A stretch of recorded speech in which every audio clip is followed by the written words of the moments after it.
Welcome to Geopointers, a video series highlighting key Geopointe functionality. Welcome back to Geopointers, and today we're going to pick up from one of our previous videos around territory analysis.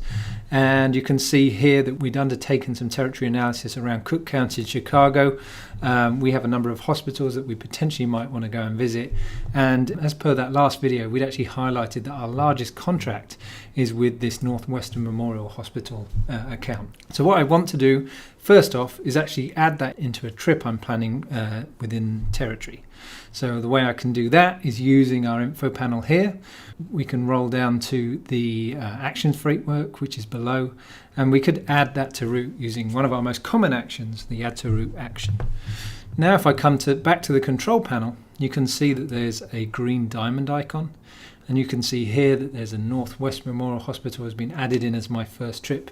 We also have other ways to add stops into our trip as well, and one of the common ways is to use the table view below.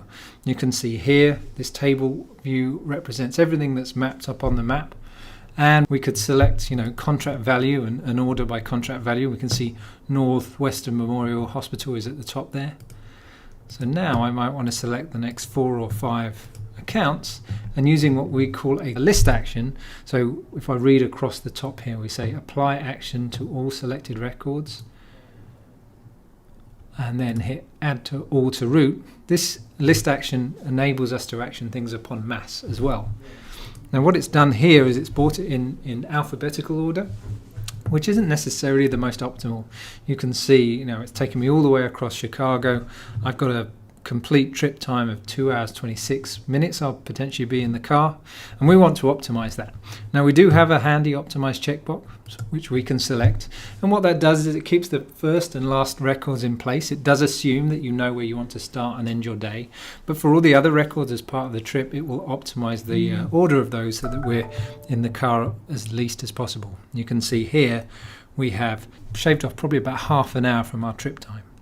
Equally, once we've done that, we can actually apply a schedule to it as well. So I can select schedule here within the routing panel, and these blue links appear. Now if I select one of those blue links, it allows me to put a start time and a duration per each meeting.